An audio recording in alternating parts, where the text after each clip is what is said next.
let's get right back into it. So back on February the 24th, 1978, there were 5 men who all struggled with mild developmental disabilities and or psychiatric conditions like schizophrenia. They all went missing.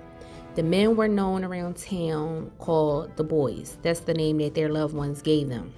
Soon, however, the world would know them as the Yuba County Five. All 5 men went to a basketball game to watch the Chico State and University play UC Davis. Now, after the game, all 5 men went to a convenience store. Surveillance cameras captured them all there. Their next reported appearance was at the bear market, not too far from the college, where they picked up candies and cakes and milk. That was the last time anyone has ever saw them. They just up and disappeared. Family members reported them missing, knowing something was wrong. They all had big plans to play in a basketball tournament the next day, and the prize was a ticket to Disneyland. Like, who does not want to go to Disneyland? Police set out to search for the men, and one particular police officer, he had went to school with all 3 boys, so he was out there. Everyone was out there looking for them.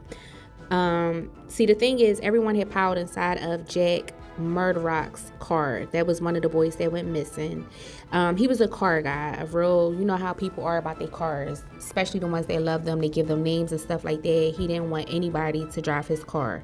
But his car was found in Oroville Quincy Highway in Butte County in the snow, and that was 4 days after they were missing.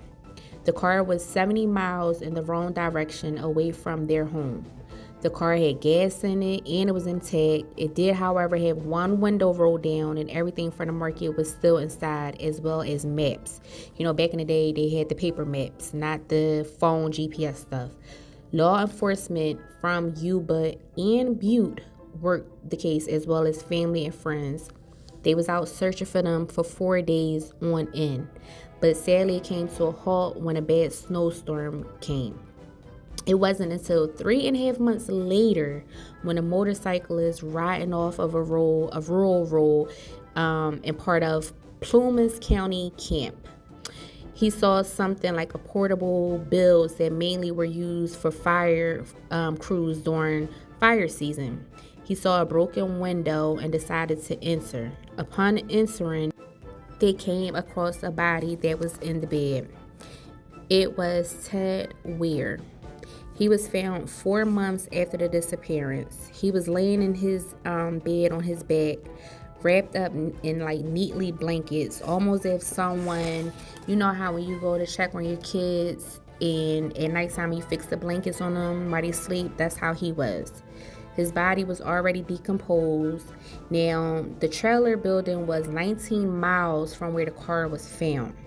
When they found Ted, he had lost over 100 pounds, which didn't make sense because there was enough canned food and a locker to feed a whole family for months. Being as though it was snowing when they went missing, Ted's boots were missing and Gary's shoes was in the trailer, but not him. To keep warm, the firefighters left behind propane tanks. Upon inspection, they were never used.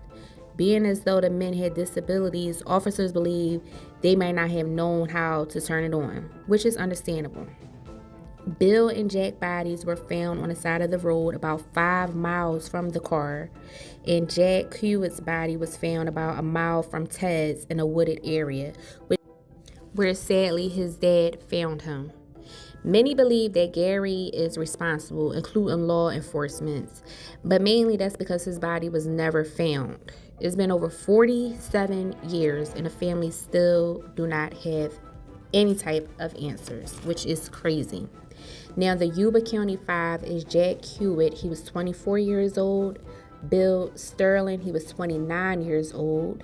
Jack Madrock, I might have said his name wrong, he was 30 years old. Ted Weir was 32 years old, and Gary Mathis was 25 years old.